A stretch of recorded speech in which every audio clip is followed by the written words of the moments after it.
Salam uşaqlar, bugünkü dərsimiz Azərbaycan dövlət müstəqilliyinin möhkəmlənməsi mövzusudur. Heydər Əliyevin Naxçıvandakı fəaliyyət dövrünə baxaq. 1990-cı ilin sentyabrında Heydər Əliyev Azərbaycan və Naxçıvan Ali Sovetində keçirilən seçkilərdə deputat seçilərək öz mübarizəsini və bu tribuna davam etdirməyə başladı. Heydər Əliyevin təşəbbüsü ilə 1990-cı ilin noyabrında Naxçıvan Muxtar Respublikasının Ali Sovetinin iclasında Muxtar Respublikanın adına Sovet sözü çıxarıldı. Muxtar Respublikanın Ali Soveti Ali Məclis adlanmağa başladı. 20 yanvar hadisələrə ilk dəfə siyasi qiymət verildi. AXC-nin üç rəngli bayrağı Naxçıvan Muxtar Respublikasının rəsmi bayrağı kimi qəbul edildi və 1991 fevralında ölkə Azərbaycan Respublikası adlandırıldı və üç rəngli bayraq dövlət bayrağı kimi qanuna təsdiq olundu. 1991 sentyabrın 3-də Heydər Əliyev Naxçıvan Muxtar Respublikasının Ali Məclisinin sədri seçildi. Naxçıvanda olarkən Heydər Əliyevin fəaliyyətinə baxaq. Türkiyə və İranla aparılan diplomatik danışıqlar nəticəsində Naxçıvan blokadadan çıxarılmasına mühüm addımlar atıldı. 1992 ilin martında Türkiyənin baş naziri Süleyman Demirəli ilə görüşdən sonra Naxçıvana ərzaq, toxum, avadanlıq göndərildi. Enerji çatışmazlığının aradan qaldırılması üçün Naxçıvan Türkiyənin elektrik şəbəkəsinə qoşuldu. Culfa və Şahtaxta keçid məntəqələri quruldu. 1992 ilin mayında Naxçıvan və Türkiyə sərhədində Ümid Körpüsü adlanan Sədərək Dilucu Körpüsü tikildi. 1992 ilin mayından etibarən ermənilər Naxçıvan ərazisində hücum etsələr də Heydər Əliyevin Rusiya və Türkiyə apardığı diplomatik danışıqlar nəticəsində Naxçıvan işğalının qarşısı alındı. 1992 ilin avqustunda Heydər Əliyev İran prezidenti görüşdə Naxçıvan müdafiəsi və iqtisadi inkişafı üçün mühüm razılaşmalar əldə etdi. Naxçıvanın ehtiyatlarının ödənilməsi üçün bəzi razılaşmalar əldə olunmuşdu. Naxçıvan ərazisi İranla birləşən yeni körpü açıldı və İrandan elektrik enerjisi alınmağa başlandı. Rusiya Müdafiə Nazirliyinin Cənubi Qafqaza hərbi dairələrinin rəhbəri ilə aparılan danışıq nəticəsində Naxçıvanda 75-ci diviziya ləğv edildi və bütün əmlakı Azərbaycanın verilməsi barədə razılıq əldə olundu. 1992 ilin avqustunda Rusiya ordusu Naxçıvandan çıxarılmasına başlanıldı. 1990 sentyabrın sonunda Rusiya sərhəd dəstələri sonuncu əsgər və zabiti Respublikanı tərk etdilər. İran və Türkiyə arasında əldə olunan razılaşmaya əsasən Naxçıvan ərazisi 215 kilometr dövlət sərhədinin mühafizəsi öz sərhədlərimizə həvalə edildi. Ölkənin vəziyyətindən xilas yolunu Heydər Əliyev görən 91 nəfər tanınmış ziyalı, ziyalı şəxsləri 1992-ci oktyabrında hakimiyyətə qayıtması üçün ona müraciət etdilər. Heydər Əliyev müraciətə müsbət cavab verdi. Ölkənin mövcud böhran xəstələnmə məqsədi 1992-ci noyabrın 20-də ölkənin bütün bölgələrini təmsil edən nümayəndələrin iştirakı ilə Naxçıvanda Yeni Azərbaycan Partiyası təsis konfransı keçirildi. Konfransda partiyanın yaradılması haqqında qərar qəbul edildi. Həmçinin onun proqramı, nizamnaməsi qəbul edildi. Heydər Əliyev Yeni Azərbaycan Partiyası sədri seçildi. Gəncədə Sürət Hüseynovun hərbi çıxışına baxaq. 1993-cü ilin iyun əvvəllərində Sürət Hüseynov başçılıq etdiyi hərbi hissələr AXC hökumətinə qarşı Gəncədə hərbi çıxış qaldırdılar. Yəni hərbi qiyam qaldırdılar. Qiyamçılar şəhərdəki hökumət qüvvələrini məğlub edərək mərkəzi hakimiyyəti devirmək üçün Bakı istiqamətindən irəlilədilər. Danışıqlar nəticəsində qiyamların tələbi Baş nazir, Milli Məclisin sədri və 3 güc naziri bütün güc nazirliklərinin rəhbərlərinin istifadə verməsi idi. Yəni əsas iddiaları bunlar idi. Həmin şəxslər istefa versin və qurtuluş hərəkatının başlamasına indi nəzər salaq. Siyasi böhran ölkənin parçalanması, vətəndaş müharibəsi sərhəddə çatdırılması xalqın tələbi ilə Əbülfəz Elçibəy Heydər Əliyev müraciət etdi. Müstəqilliyin tərcüdə qarşısında olduğunu görən Heydər Əliyev xalqın tələbi ilə Respublika rəhbərinin təşkili ilə Naxçıvandan Bakıya gəldi. 1993-cü ilin 13 və 14-də Gəncəyə gedərək Sürət Hüseynova rəhbərlik etdiyi qiyamçılarla danışıq apardı. Qiyamçılarla danışıq nəticəsində Heydər Əliyev yaranmış siyasi böhranın çıxış yollarını müəyyənləşdirdi və 1993-cü ilin 15-də Heydər Əliyev Ali Sovetin sədri seçildi və 97-dən etibarən 15 iyun Qurtuluş günü kimi qeyd edilməyə başlanmışdı. 1990-cı ilin 17-18-də keçən gecə Prezident Əbülfəz Elçibəy ölkəyə baş verəcək vətəndaş müharibəsinin qarşısını almaq üçün Bakını tərk edərək yaşadığı Ordubad rayonunun Kərki kəndinə getdi və ölkənin müvəqqəti oradan idarə edə biləcəyini bildirdi. Belə olduqda Prezident səlahiyyəti Heydər Əliyevə həvalə edildi. 1993 avqustunda Azərbaycan Cənub bölgəsində xarici qüvvələrlə əlaqə olduğu təxribatçı sevatçı qüvvələr zəifləşdirildi və ölkə parçalanmasının qarşısı alındı.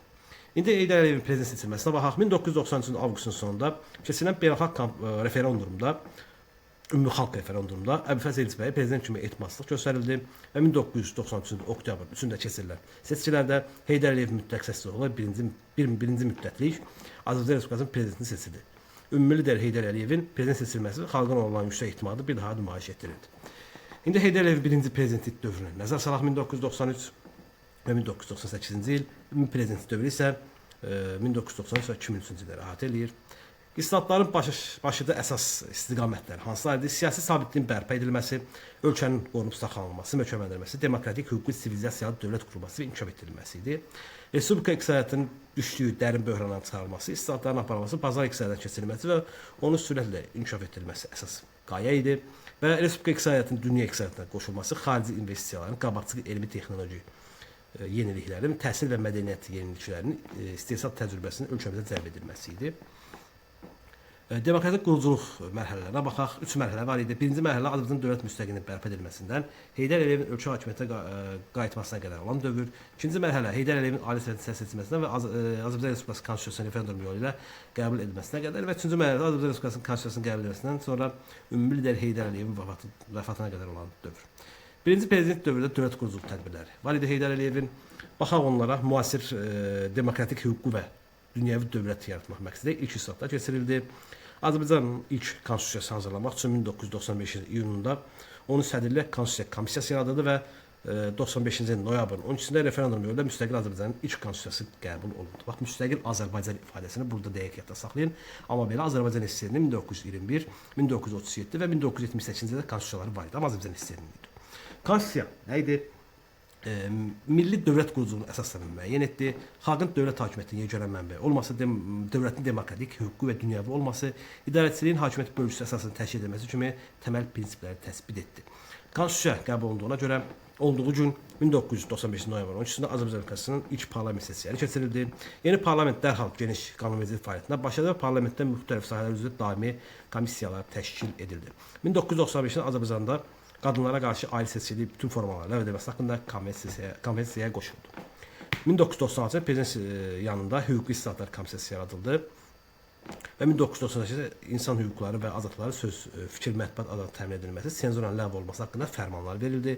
1998-ci ildə Şərqdə ilk dəfə Azərbaycanda ölüm hökmü ləğv olundu. 1998-də məhkəmə islahatı keçirildi, Konstitusiya məhkəməsi yaradıldı və Konstitusiya məhkəməsinin yaradılmasında məqsəd Azərbaycan Respublikasının konstitusiyasının aliliyi və hər kəsin əsas hüquq və azadlıqların müdafiəsini təmin etmək idi. 1998-ci ildə qadın problemləri üzrə dövlət komitəsi yaradıldı və 1998 oktyabrın 11-də alternativ əsas seçkilərdə Heydər Əliyev ikinci dəfə prezident seçilərək ölkənin regionda güclü demokratik hüquqi dövlətə çevrilməsi haqqında hüquqi islahatlarını davam etdirdi. İkinci prezidentlik dövründə gördüyü dövlət quruculuq tədbirlərinə baxaq. Azad siyasi fəaliyyət, pluralizmin şəraiti yaradıldı. Yeni konstitusiyaya uyğun olaraq yeni özünü idarə etmə orqanları yaradıldı və 1999-cu il dekabrın 13-də ilk dəfə bələdiyyə sessiyası keçirildi. 2000-ci ildə ikinci parlament sessiyası keçirildi. 2000-ci ildə hakim xüsusi imtahan verməsi tədbirəsi həyata keçirilməsinə başlandı və dövlət idarəetmə sistemi islahatlar reallaşdırıldı. Azərbaycanda insan hüquqları və azadlıqları müdafiəçisi olan Ombudsman təsisatının yaradılması məqsədi ilə 2001-ci il dekabrında Milli Məclis İnsan Hüquqları üzrə müvəkkili Ombudsman haqqında konstitusiya qanunu qəbul etdi. Cəmiyyətin və dövrün əsas tələbini nəzərə alaraq 2002-ci il avqustun 24-də Azərbaycan Respublikasının konstitusiyasına bir neçə əlavə və dəyişiklik edilməsinə dair referendum keçirildi. İndi iqtisadi islahatlarına baxaq. Heydər Əliyevin iki dövrdən ibarətdir: 1993-1997 və 1998-2002-ci il islahatları. İqtisadi islahatların birinci mərhələsinə baxsaq, manat ölkədə yeganə ödəniş vasitəsi elan oldu. Manatdan başqa valutalar ölkə daxilində ödəniş vasitəsi kimi istifadəsi qadağan oldu. Beynəlxalq iqtisadi təşkilatlar əlaqələr quruldu. Xarici investisiyalar ölkə iqtisadiyyata cəlb edildi. Büdcə kəsrinin nəzarət altına alındı. Beləliklə inflyasiya cilovlandı və iqtisadi inkişaf üçün şərait yaradıldı. 1994-cü ildə xarici ticarətin sərbəstləşməsi haqqında fərman verildi. Xarici sərmayəçiləri ölkəyə cəlb etmək açıq qapı siyasətinin tətbiq olundu. Təbii sərvətlərin səmərəli istifadəsi və satışı üçün yeni strategiyalar müəyyən edildi. Sovet torpaq siyasətindən imtina edərək kənd təsərrüfatının yenidən qurulmasına başlanıldı və bunun üçün də 1996 torpaq islahatı haqqında qanun qəbul edildi. Bu qanuna əsasən keçmiş kolxoz və safxozlara məxsus torpaqlar ödənişsiz kəndlərə verildi və onların mülkiyyətinə çevrildi. Vahid torpaq fondu əsasında dövlət, bələdiyyə və xüsusi torpaq mülkiyyət forması müəyyən edildi. 1994-cü il sentyabrın 20-sində Azərbaycan Dövlət Neft Şirkəti ilə Dünya Qabaqcıl Neft Şirkəti arasında Xəzər dənizində Azərbaycan aid hissəsinə neft sahəsində əsl müqaviləsi imzalandı. 1994 və 2001-ci ildə Azərbaycan Respublikası Dövlət Neft Şirkəti 14 ölkənin 32 neft şirkəti ilə imzaladığı çoxsaylı müqaviləyə görə Azərbaycan 60 milyard dollar həcmində investisiyanın cəlb olunması nəzərdə tutulurdu. Əsl müqaviləsinin yaratdığı imkan və ölkənin xarici sərmayəyə açıq olması neft və qaz sahəsində yeni kapitalın cəlb olunmasını sürətləndirdi. Xəzər dənizindən yeni neft yataklarının istismarına başlandı. 1997-ci il əsr müqaviləsi əsasında neftin ilk hasiyyatı başlandı və Azərbaycan nefti daşınması üçün 1997 Rusiyadan keçən Şimal Bakı Novorossiysk neft kəməri və 1999-cu ildə Gürcüstandan keçən Bakı-Subsa kəməri çəkildi. İqtisadi islahatların ikinci mərhələsinə baxsaq isə 1999-cu ildə Bakı-Subsa qərb neft kəməri istifadəyə verildi və 1990 noyabrın 18-də İstanbulda Xəzər dənizindən çıxarılacaq neftin nəqli üçün Bakı-Tbilisi-Ceyhan neft kəməri çəkilməsi barədə saziş imzalandı və 1990-da Azərbaycan Dövlət Neft Fondu təsis olundu. 2001-ci ildə Azərbaycanda hasil olunan təbii qazın dünya bazarına çıxarılması üçün Bakı-Tbilisi-Ərzurum qaz kəmərinin çəkilməsi məqsədi ilə Türkiyə və Gürcüstanla müqavilələr imzalandı. İqtisadi inkişafda Avropa Birliyinin Avropa, Qafqaz, Asiya ya Traseka proqramı üzrə nəqliyyat, kommunikasiya və yeni İpək yolu ilə işə düşməsi mühüm rol oynadı. Avropa Asiya istiqamətində tranzit yüklərin daşınmasını təmin etmək üçün 1998-ci il sentyabrın 8-də Bakı İpək yolu bərpası üzrə beynəlxalq konfrans, yəni Bakı İpək yolu beynəlxalq konfransı keçirildi. Bu konfransda Avropa, Qafqaz, Asiya dəhlizi inkişafı üzrə beynəlxalq nəqliyyat haqqında əsas çoxtərəfli saziş imzalandı. Bakı bəyannaməsi qəbul edildi və konfransda yeni yaradılan beynəlxalq təşkilatın Böyük İpək yolu təşkilatının mənzil qərargahı Bakıda yerləşməsi haqqında qərar qəbul olundu. İndi sosial islahatlara baxaq. 1994-cü ildə əhalinin sosial müdafiəsi haqqında qanun qəbul olundu. Əhalinin sosial müdafiəsi fondu təsis olundu. Əmək haqqı islahatları, sosial müdafiə tədbirləri həyata keçirildi. Pensiya təminatı sahəsində əhəmiyyətli addımlar atıldı. 1998 qaçqın və məcbur köçmə problemlərinin sosial müdafiəsini həll etmək üçün xüsusi dövlət proqramı qəbul olundu. Proqrama uyğun olaraq 1998-2001-ci ildə Füzuli, Bərdə, Ağdam və Tərtər rayonlarında hökmətə qərarı salındı. İndi xarici siyasətə baxaq, qonşu dövlətlərlə münasibətlərə baxaq. Azərbaycan Respublikası qonşu dövlətləri Rusiya, Türkiyə, İran, Gürcüstan, Qazaxıstan və Türkmənistan münasibət beynəlxalq hüquq normaya uyğun qurmuş və tarazlamış siyasətə həyata keçirməyə müvəffəq olmuşdu. Avropa dövlətləri münasibətləri isə baxsaqsa, Heydər Əliyevin Avropaya ilk səfəri, rəsmi səfəri 1993 dekabrında Fransada olmuşdu. Bu səfər zamanı Heydər Əliyev 1990-da qəbul edilmiş Avropa üçün Paris xəritəsini imzaladı və Azərbaycan Paris xəritəsinə qoşuldu. Paris xəritəsinə qoşulma Azərbaycanın BMT nizamnaməsində beynəlxalq təhlükəsizlik, əməkdaşlıq normalları və prinsiplərinə əməl edəcəyini təsdiqləmiş olmuş. Bununla da Avropa təhlükəsizlik sisteminə doğru ciddi şəkildə irəlilədi və 1991-2003-cü ildə Almaniya, Böyük Britaniya, İtaliya, İspaniya və digər dövlətlərlə yüksək səviyyəli qarşılıqlı əlaqələr qurulmuşdu. Nəzərinizə çatdırım, bu hissə keçən il blok imtahanına düşən suallardan biridir.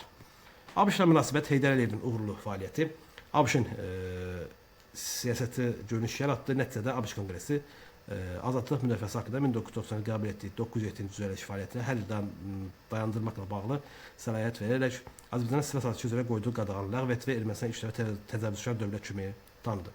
Beynəlxalq təşkilatlara əməkdaşlığa baxsaqsa 1990 sentyabrında, 93 sentyabrında Azərbaycan MDB-yə daxil oldu. 1997-ci ildə Azərbaycan Gürcüstan Ukrayna strateji əməkdaşlıq müqaviləsi bağladı. Nəticədə həmin ildə Gürcüstan, Ukrayna, Azərbaycan və Moldova respublikalarının başçıları GUAM təşkilatını yaratdı.